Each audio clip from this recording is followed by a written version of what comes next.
Ok, ¿cómo están? Buenos días. Bueno, por medio, para los que no me conocen, yo soy Cristian Duarte, director de la Bolsa Nacional de Empleo, que es una plataforma digital cuyo objetivo es colaborar en el encuentro entre las personas que buscan trabajo y los empleadores que están en búsqueda de colaboradores. Obviamente estamos muy preocupados e inquietos por lo que está ocurriendo en el país y quiero agradecer que estén participando de esta conversación. Hemos creado este espacio que se llama Hablemos de Trabajo y el objetivo es ser un espacio para hablar, pero sobre todo para escuchar. Estamos viviendo tiempos muy complejos que probablemente ninguno de nosotros ha vivido anteriormente. Es una situación única y por lo menos creemos que podemos colaborar conversando y viendo cuáles son las opciones que tenemos frente a las dificultades que nos impone esta pandemia. El trabajo para todos es una actividad esencial, no solo para proveernos de lo necesario para vivir, sino también porque constituye una actividad en que pretendemos realizarnos como personas.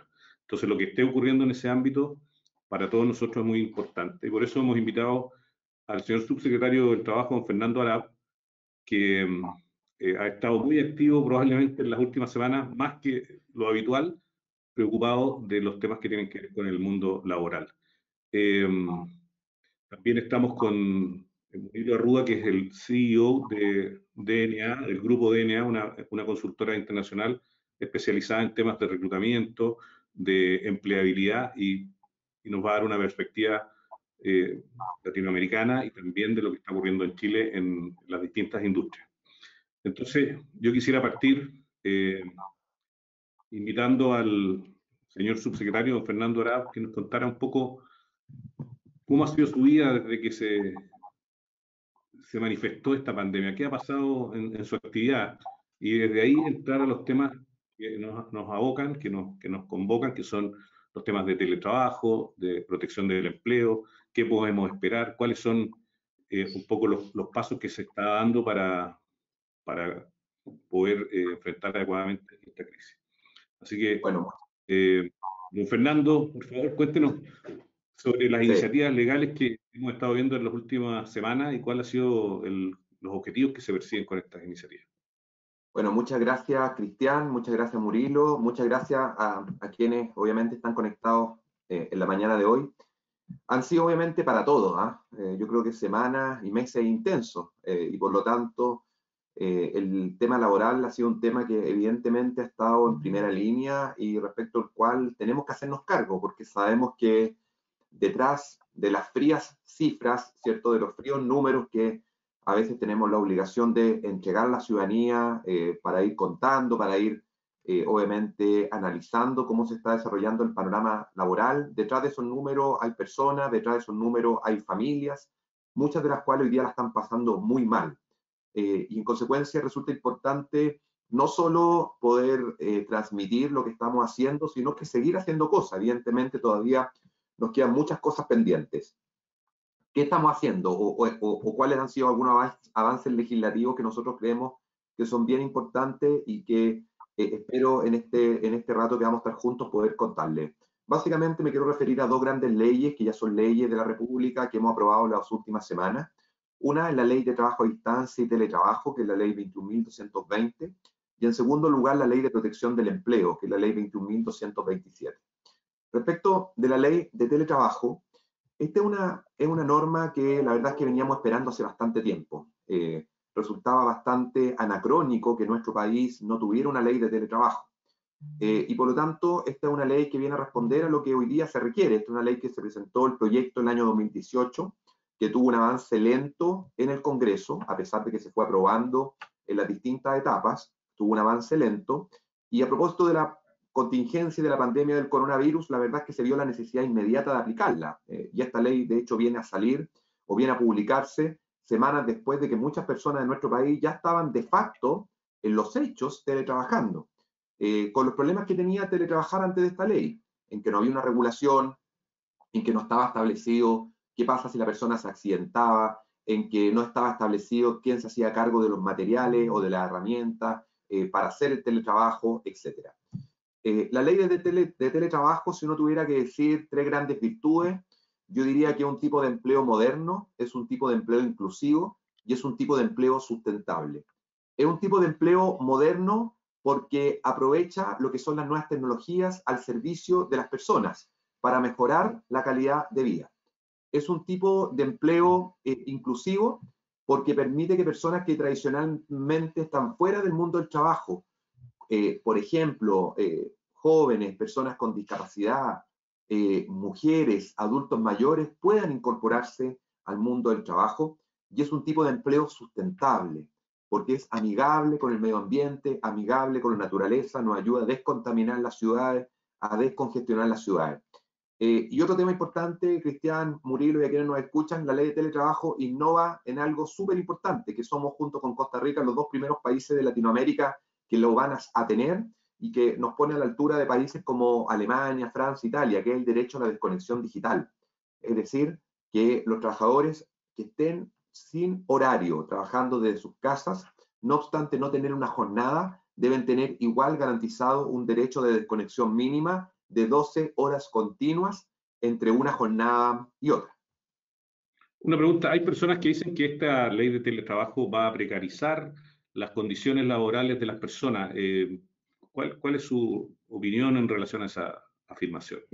Esas son críticas completamente infundadas, tan infundadas que la propia OIT, la Organización Internacional del Trabajo, concurrió en dos oportunidades al Congreso, tanto a la Cámara de Diputados como al Senado, y habló muy bien del proyecto de ley, hizo algunos comentarios que fueron incorporados por el Ejecutivo mediante indicaciones, y por tanto esta ley no precariza nada, todo lo contrario, esta ley es una ley moderna, es una ley que está a la altura de lo que hoy día las personas necesitan. Eh, Habíamos escuchado, ¿cierto?, en el debate público, incluso durante mucho tiempo, que trabajar desde la casa eh, al trabajador lo dejaba en una situación de indefensión. Y quienes hoy día estén trabajando de sus casas sabrán que hoy día, imagínense hoy día trabajar teletrabajo, yo digo que es el tremendo desafío, porque hoy día estamos trabajando desde el hogar en las peores condiciones que podríamos trabajar, en términos de una ley recién aplicada, recién normada y obviamente con poco periodo de transición, con los niños en la casa. Todos los que tenemos niños pequeños sabemos que el teletrabajar con niños dando vuelta no es el escenario ideal para el teletrabajo, y además con una ciudad y un país a medio funcionar. Por lo tanto, evidentemente, si logramos superar de buena manera el teletrabajo en tiempos de coronavirus, lo que se nos viene para adelante es muchísimo más auspicioso. El otro tema que yo he escuchado bastante es la inquietud en relación al lugar de trabajo, que si es necesario reproducir las condiciones que tiene una persona en su oficina, por ejemplo, y cómo se va a garantizar la seguridad, la salud del trabajador frente al teletrabajo. Sí, a ver, efectivamente, Cristian, la ley pone de cargo del empleador el velar porque el lugar, el puesto de trabajo cumpla con ciertos estándares mínimos, ¿cierto? Una persona que trabaja de su casa está trabajando y en consecuencia tiene que tener las condiciones mínimas para teletrabajar. ¿Cuáles son esas condiciones mínimas? Tiene que tener obviamente un computador, tiene que tener un escritorio, una silla, eh, que obviamente sea acorde. ¿Quién va a hacer ese análisis? La mutualidad respectiva. El empleador va a poder pedirle a la mutualidad a la cual está afiliado que vaya al puesto de trabajo del trabajador, por ejemplo, su casa. Se va a requerir obviamente el consentimiento del trabajador, porque la inviolabilidad del hogar es una garantía constitucional, por lo tanto el trabajador va a tener que dar permiso para que alguien entre a su casa y va a chequear que están esas condiciones. Ahora, esto no significa que el empleador tiene la obligación de prácticamente construirle o equiparle una oficina completa al trabajador en su hogar. Eso no es así, porque de lo contrario así haríamos muy gravoso el teletrabajo, pero sí tiene que haber condiciones mínimas para poder trabajar. Y además debe impactarse, por ejemplo, el costo de ciertos servicios mínimos, por ejemplo, Internet. Si una persona va a teletrabajar, las partes van a tener que acordar cuánto del pago de Internet que a lo mejor la persona en su casa tiene, porque tiene una cuenta personal de Internet con la cual ve Netflix o se conecta a sus actividades particulares por Wi-Fi, cuánto de ese costo lo va a asumir el empleador. Pero por lo mismo esto tiene que ser acordado y el empleador obviamente tiene que, en la medida de lo razonable, proveer las condiciones adecuadas de trabajo para que la persona que teletrabaja obviamente esté en condiciones adecuadas, porque sabemos que si, por ejemplo, se accidenta o tiene una enfermedad profesional, ese accidente o esa enfermedad profesional, si es a causa o con ocasión del trabajo, va a dar origen a que esa persona se atienda en la mutualidad respectiva.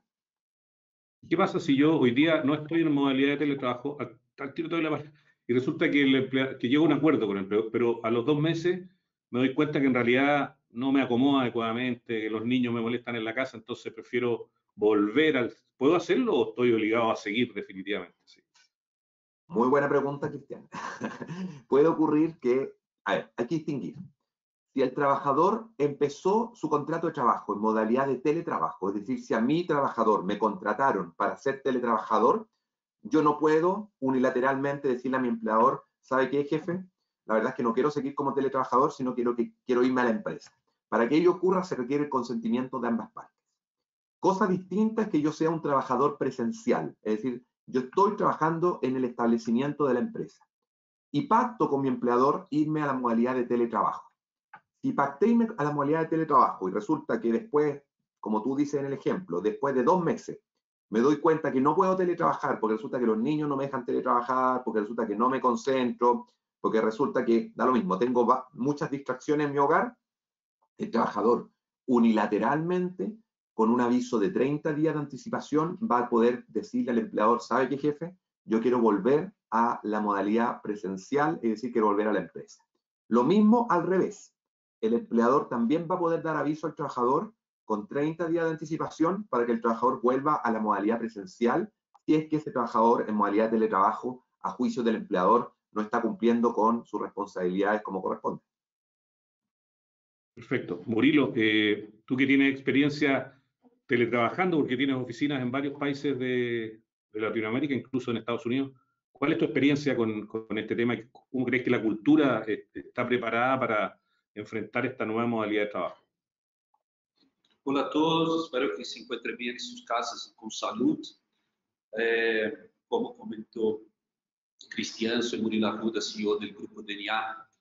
Manejo un equipo de 150 personas en Argentina, Brasil, Chile, Perú, Colombia y Miami, los Estados Unidos, además del headquarter acá en Santiago. La pandemia, de hecho, cambió el mercado laboral, sin duda, y sin duda hizo con que algunas de las experiencias de la relación empleador-trabajador hayan cambiado para siempre. Yo trabajo con gente, mi gran activo es conocer gente, conocer recursos humanos desde la posición del analista, el CEO de la empresa. Y les doy un ejemplo, todas las entrevistas siempre fueron personales, gran parte de la sensación o de la evaluación que hacemos de un candidato siempre fue personal, fue mirando en los ojos, y hoy día tenemos que mirar en los ojos a través de una pantalla. Nuestra experiencia es muy buena, esas 150 personas están en su casa trabajando.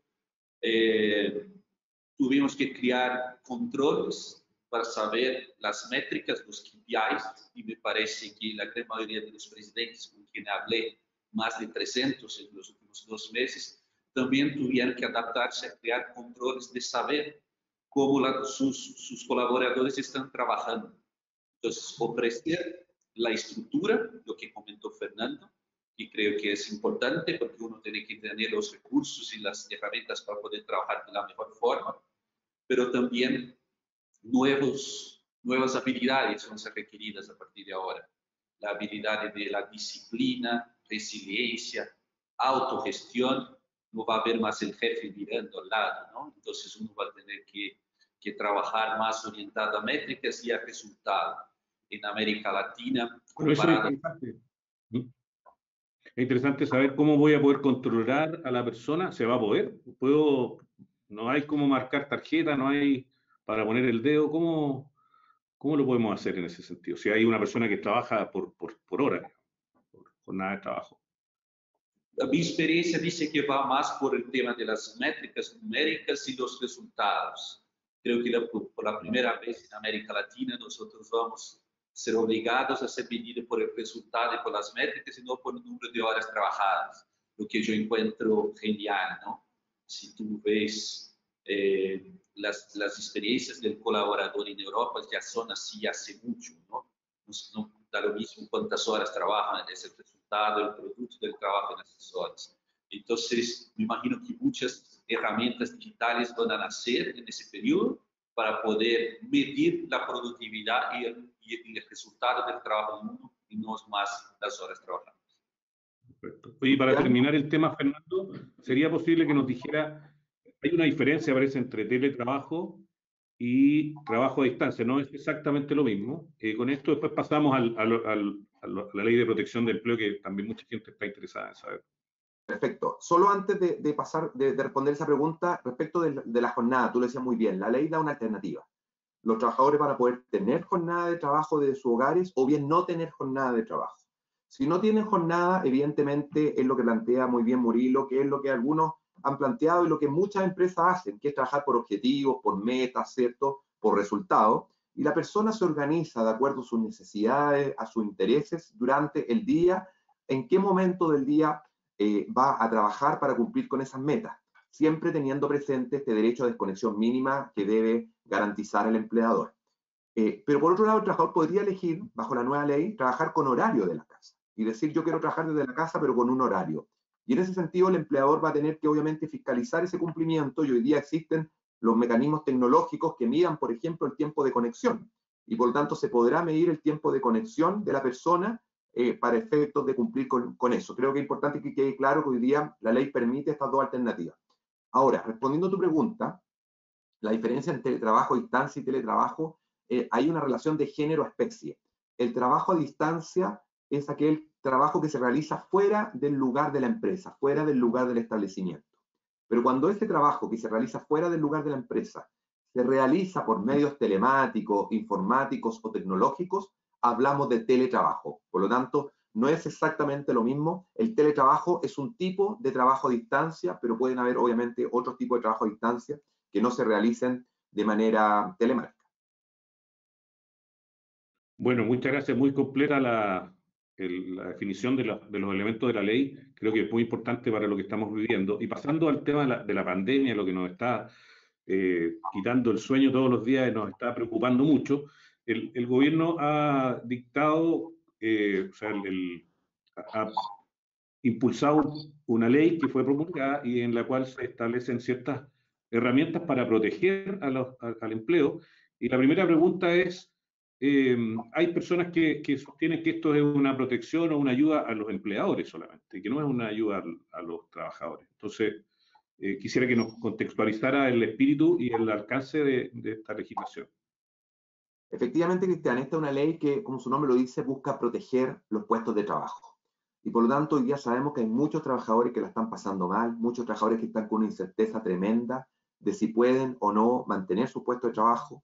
Conocimos algunos días atrás las estadísticas de despidos del mes de marzo. Hubo 300.000 despidos a lo largo de todo Chile, 100.000 despidos más que en el mes anterior, que en el mes de febrero, y un 40% prácticamente más de despidos que en igual periodo del año anterior, es decir, que en marzo del año 2019. Y por tanto, todo lo que podamos hacer para evitar los despidos, creemos que es una buena noticia. ¿Qué es lo que hace esta ley de protección del empleo? Establece que las partes, de común acuerdo, cuando la situación de la empresa así lo amerite, porque resulta que sabemos que hay muchas empresas, especialmente pymes, que hoy día la están pasando muy mal, que hoy día están con cero liquidez, con cero caja, cuando tengan que tomar la decisión si despiden a ese trabajador o lo mantienen, que puedan tener una herramienta para mantener el puesto de trabajo a través de la suspensión.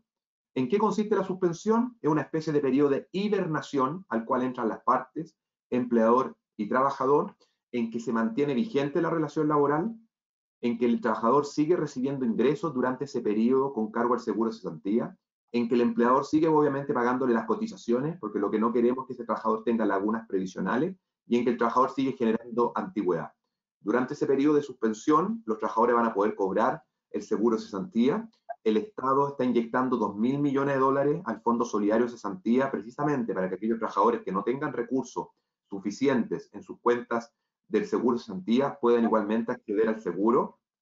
El cobro es progresivo y va descendiendo. El primer mes es un 70% de la remuneración, el segundo mes un 55%, el tercer mes un 45%, y va bajando hasta llegar al sexto mes a un 30%, pero va a depender del periodo de suspensión. Si el contrato se suspende solo por un mes, el trabajador ese mes va a cobrar un 70% de su ingreso sin trabajar, con relación laboral suspendida, y luego vuelve a su fuente de trabajo a prestar servicios y a recibir su remuneración íntegra.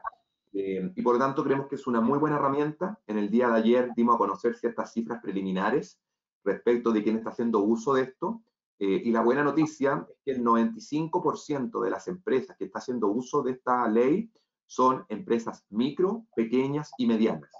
Y por tanto, esto está siendo usado principalmente por pymes, que es quien nos preocupa obviamente que estén usándolo. Ahora, puede usar una gran empresa de todas maneras, y aquí lo que busca es proteger el empleo. No podemos discriminar que un trabajador, por el solo hecho de trabajar en una empresa grande, no pueda acceder a esta ley y que su única alternativa sea que lo despidan, porque esta ley es una ley que protege al trabajador, independiente del lugar donde éste trabaje. Y por lo tanto, obviamente nos interesa que esta ley se siga aplicando. Vamos a ser súper rigurosos respecto de que aquel que lo aplique y no corresponda, la ley establece penas bastante drásticas para aquel que abuse o haga un uso fraudulento de la ley, y en ese sentido la Dirección del Trabajo va a fiscalizar. ¿Y cuáles son las conductas que pueden ser malas prácticas o punibles o sancionables por la ley? ¿Qué cosas no se pueden hacer? A ver, lo que no se puede hacer son conductas que sean fraudulentas, ¿cierto? O que se haga una simulación. Por ejemplo, que un empleador le diga al trabajador, ¿sabes qué? Digamos que suspendimos la relación laboral para que tú cobres el seguro de cesantía, nos vamos a media con el cobro del seguro de cesantía, por ejemplo, y tú sigues trabajando. O suspendamos la relación laboral y yo igual te voy a seguir pagando, aunque tú recibas más ingresos, ¿cierto? Y igual me prestas servicios desde tu casa, por ejemplo. No vengas, pero me sigues teletrabajando. Todas esas conductas que lo que buscan es abusar de la ley, lo que buscan es engañar, ¿cierto?, a lo que se quiso legislar, son conductas que son sancionadas y van a ser sancionadas de manera bastante drástica. Hay penas incluso de cárcel para aquellos que cometan conductas fraudulentas de hasta 5 años de presidio. Hay responsabilidad penal de las personas jurídicas. Hay también la prohibición de contratar con el Estado por 2 años. Hay multa. O sea, nos preocupamos que esta ley sea usada por quienes la tienen que usar. Y aquellos que quieran abusar de la norma, las sanciones, créeme, Cristian, son bastante categóricas, bastante drásticas. Me atrevería a decir que una ley que tiene sanciones más duras que lo que habitualmente se establece, precisamente porque entendemos que estamos en una situación súper compleja como país y por lo tanto todo aquel que quiera aprovecharse de eso debe ser duramente castigado. Y en el caso usted decía que hay un plazo, si la empresa tiene que definir el plazo en el minuto en que se acoge al sistema, o puede cambiar de sistema. Por ejemplo, alguien podría decir, voy a ir a la dirección del trabajo a reducir la jornada al 50%, y después ya la cosa se complicó más, entonces ahora voy a suspender por 2 meses. ¿Tiene que definirse antes o puede ir cambiando en el camino, digamos?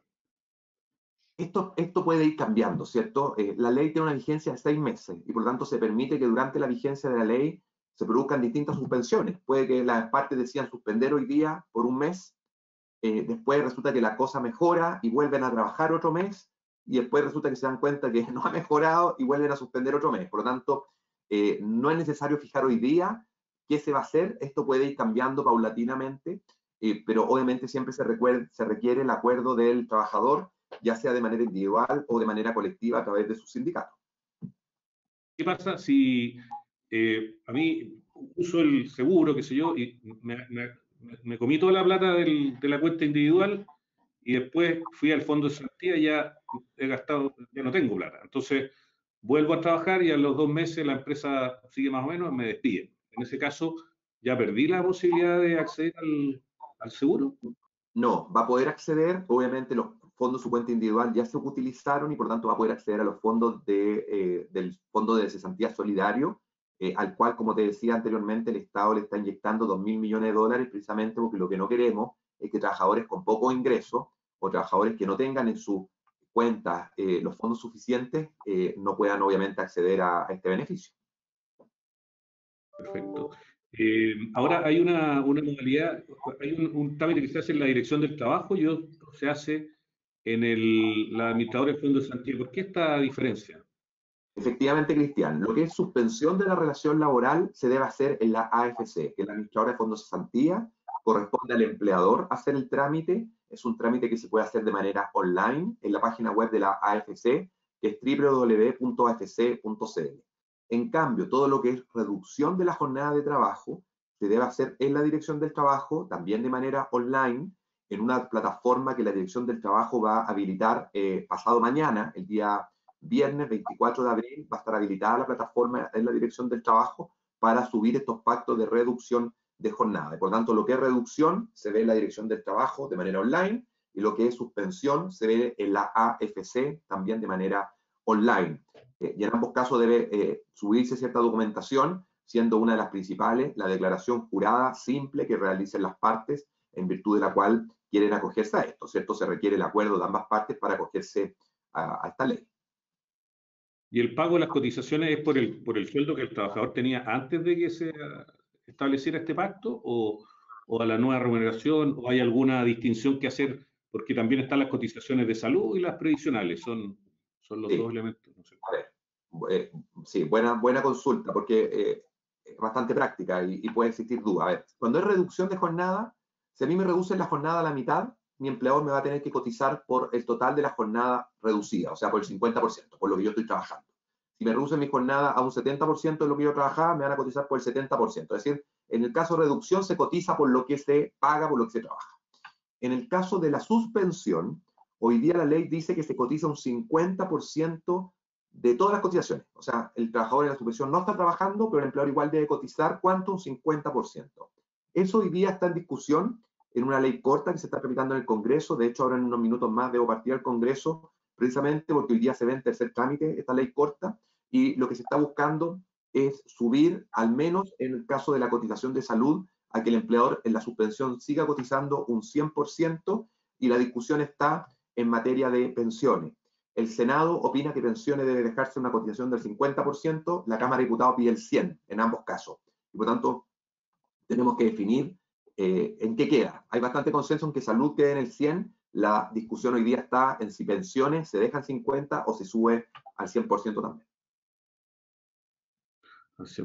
Bueno, muchas gracias. Hemos tratado de aprovechar al máximo al señor subsecretario porque, como él mismo nos dijo, está muy elegante porque va a partir al Congreso y nos va a dejar, yo creo que en un par de minutos más. Entonces, le agradezco, Fernando, su participación. Yo creo que este es un tema que está en evolución, siempre surgen nuevas dudas y es importante hablar de trabajo, y creo que podemos repetir esta iniciativa de hacer de este tipo de webinars con invitados y explicarle a las personas lo que está ocurriendo y cuáles son las decisiones que está impulsando el gobierno. Y le agradecemos por su dedicación y esfuerzo, porque lo que están haciendo nos impacta a todos, y en la medida que lo hagan bien vamos a tener un país que está mejor preparado para lo que estamos viviendo.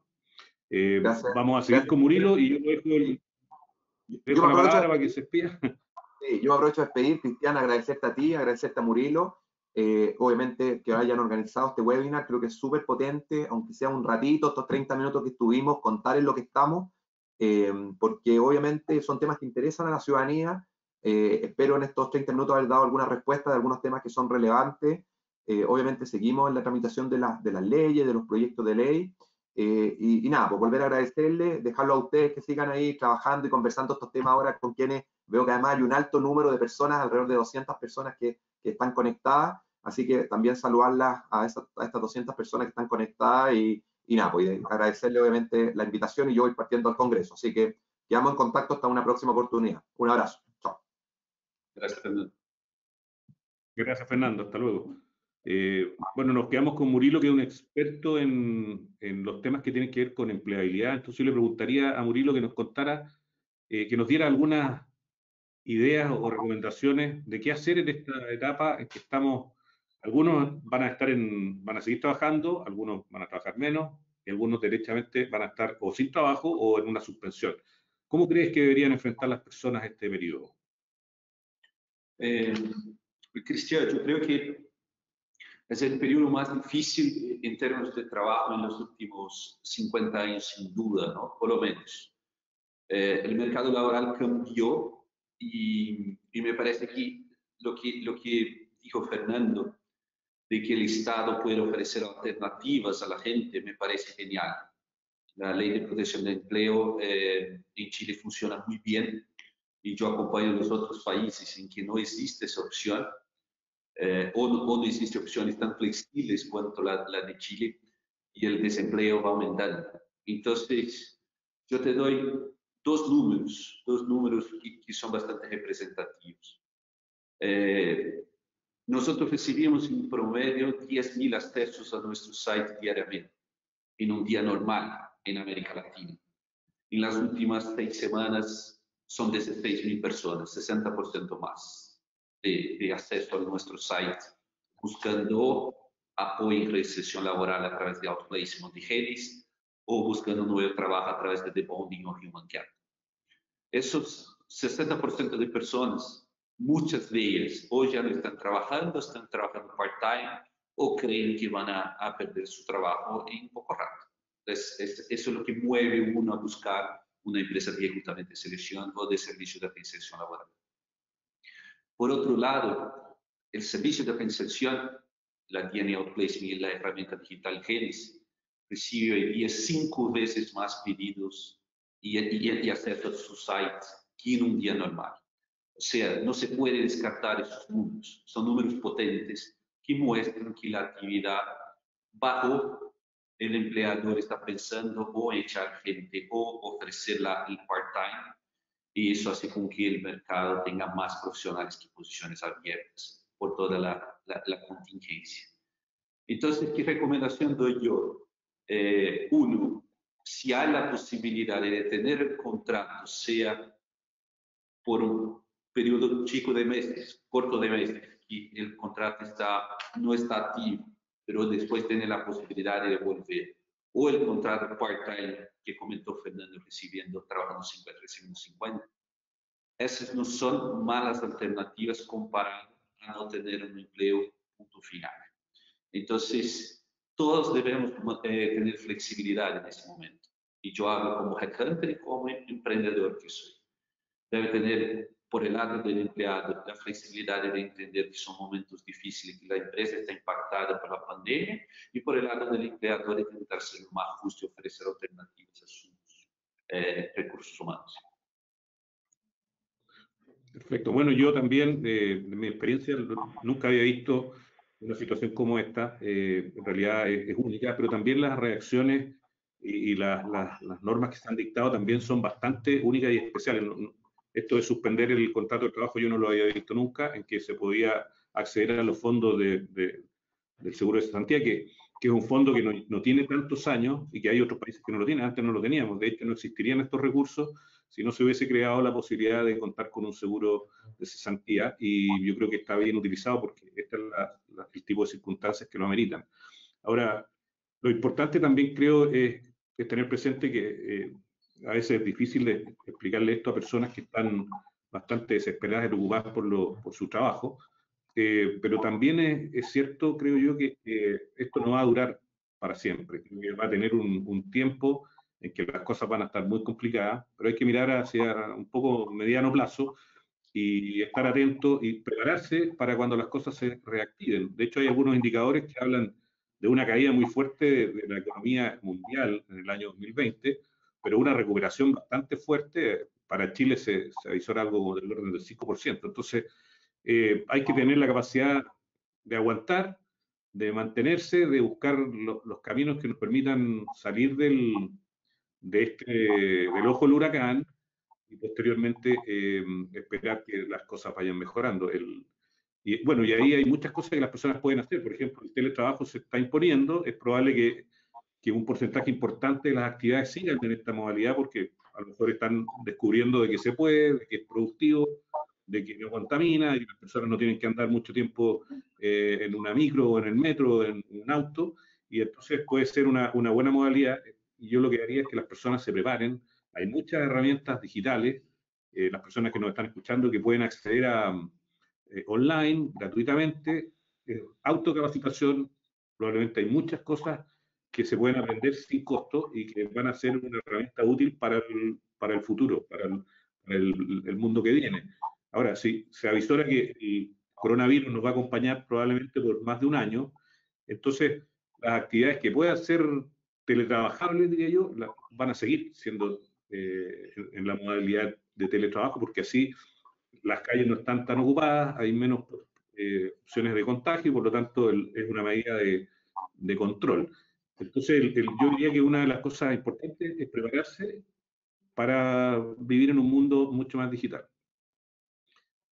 Ahora, comparando la experiencia de Chile y otros países, Murilo, ¿nos podrías dar algunas ideas de lo que está pasando a lo mejor en Perú, en Colombia? Claro, claro, Cristian. En las últimas 6 semanas o 8 semanas, ¿no? Cada país intentó hacer lo que es una decisión muy difícil, ¿no? Controlar la pandemia y cuidar de la salud de la gente sin que eso cause un daño muy grande a la economía, lo que podría volver un par de meses más de forma más potente, ¿no? Entonces, es una decisión muy difícil. Si tú cuidas solo de la salud, puede causar daños terribles a la economía, y si tú cuidas de la economía, la salud, me imagino que tener que tomar este tipo de decisión hoy día es muy difícil. Me parece que las primeras medidas que fueron tomadas pensaron 100% en la salud, y me parece que fueron brillantes, y los países que lograron tomar esas decisiones antes están cosechando el resultado de ese, y Chile fue un país que me parece que lo hizo muy bien. Los otros países bloquearon de forma muy intensa o muy tarde, y tuvo 2 problemas. No resolvió el problema de la salud de la forma como corresponde, e impactó el mercado de trabajo. Entonces, yo acompaño los 6 principales países de América Latina, las leyes, las posibilidades del mercado de trabajo. Sin duda, Chile es lo que tomó las decisiones más equilibradas entre controlar por barrios, controlar una parte y no causar tanto daño a la economía. Y esperas que cuidando de la salud la cosa vuelva al ritmo normal en un par de meses más. Difícilmente va a ser antes de eso. Entonces, el mercado de trabajo es producto de eso. Al final del día, si hay más control, hay menos actividades, el mercado va a sufrir más y hay menos posiciones, más bloqueos. Entonces, me parece que los países que tomaron las mejores decisiones van a lograr arrancar y despegar más rápido en la vuelta ahora, y Chile sin duda es un país que tomó buenas decisiones. Muchas gracias. Bueno, aquí hay varias preguntas que tienen que ver con lo que hemos estado hablando. Por ejemplo, alguien pregunta, ¿qué ocurre si se corta el internet por algún tiempo? Bueno, yo diría que eso no es en el teletrabajo no es una situación imputable al trabajador, y por lo tanto si está disponible para prestar el servicio o el trabajo, entonces no debería descontarse ese tiempo de su remuneración. También se pregunta en qué consiste el Fondo de Cesantía Solidario. Bueno, el seguro de cesantía lo paga una parte del empleador, otra el trabajador, y cuando la persona en su cuenta individual tiene recursos muy bajos y no le alcanza para percibir un porcentaje determinado del sueldo que tenía, eso lo complementa el Fondo de Cesantía Solidario, y ese es un aporte que hace el Estado al fondo total de recursos del Fondo de Cesantía. Y como lo decía el subsecretario, si pasaba este periodo, la persona igual después que sin trabajo, pese a que estuvo en un sistema de suspensión de la relación laboral, de todas maneras va a tener recursos, van a ser menores de acuerdo al periodo, al sueldo que tenía, pero van a utilizarse los recursos del Fondo de Cesantía Solidario, al que le han incorporado recientemente 2.000 millones de dólares. Eso es lo que se aprobó en la legislación.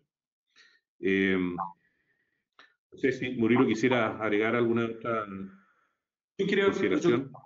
Hacerte una pregunta, Cristian, aprovechando tus años de experiencia en la industria de capital humano, con una carrera brillante. El teletrabajo ahora es una obligación, ¿no? Es una contingencia, ¿no? La pandemia obligó que las empresas ofrecieran la posibilidad del teletrabajo. Y un rato más, ojalá lo antes posible, la pandemia termina y el teletrabajo vuelve a ser una opción. ¿Cómo tú crees que las empresas van a tomar este tema, no siendo más obligatorio, siendo una opción? ¿Y qué porcentaje tú crees que en los próximos 2, 3, 5 años de total de colaboradores de una empresa, cuántos van a estar trabajando en teletrabajo? Y la pregunta clave es, ¿cómo que eso puede cambiar el mercado de trabajo? ¿Eso puede aumentar el desempleo, disminuir el desempleo? ¿Cuál es tu visión de lo que viene a futuro? Bueno, yo pienso que esto es una prueba obligatoria del teletrabajo. Muchas empresas tenían desconfianza de si las personas se van a trabajar desde otro lugar, van a rendir igual, no los voy a poder supervisar directamente, entonces, ¿para qué cambiar si como estamos haciendo las cosas nos ha ido bien? Hoy día han tenido que obligatoriamente hacerlo y es probable de que muchas empresas se sorprendan de que las cosas no cambiaron, a lo mejor cambiaron para mejor, quizás algunos colaboradores van a estar más satisfechos, menos estresados por el traslado y por una serie de otras consideraciones que tiene el trabajo físico en el lugar de la empresa. Entonces yo creo que eso de todas maneras va a significar un cambio y esas empresas que se den cuenta de que es factible, es probable que tomen decisiones, porque también hay cuestiones de estabilidad emocional, de disminución del estrés, pero también hay disminuciones de costos. A lo mejor donde necesitaba un espacio para 10, ahora simplemente necesita un espacio para 5, porque además existe la posibilidad de que exista una combinación de presencial y teletrabajo. O sea, la persona podría trabajar 3 días en su casa, 2 días o 4 días, cualquiera de estas combinaciones que permite manejar mucho mejor los espacios, que son en algunos casos bastante onerosos para la empresa.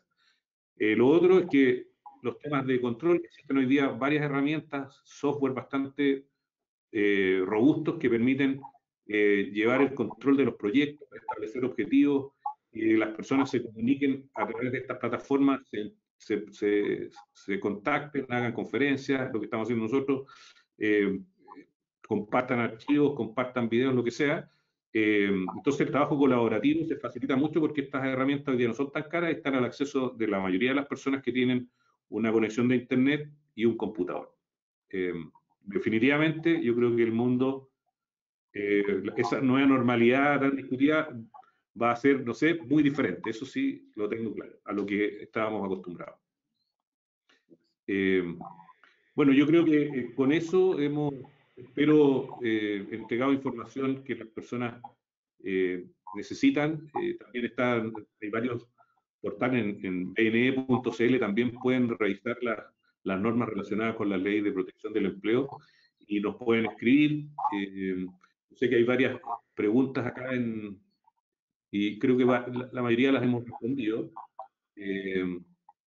Obviamente lo que quiero transmitir es un mensaje de esperanza y optimismo frente a esta situación, que yo creo que yo soy un optimista, las cosas no hay mal que dure 100 años, y entonces nosotros tenemos que estar preparados, atentos, y no derrotarnos frente a las dificultades, porque parece que es una dificultad enorme y lo es, pero la mejor manera de superarlo es enfrentar nuestros miedos y buscarle por aquí, buscarle por allá, ser creativos, y en algún minuto las cosas van a empezar a mejorar, y estoy seguro.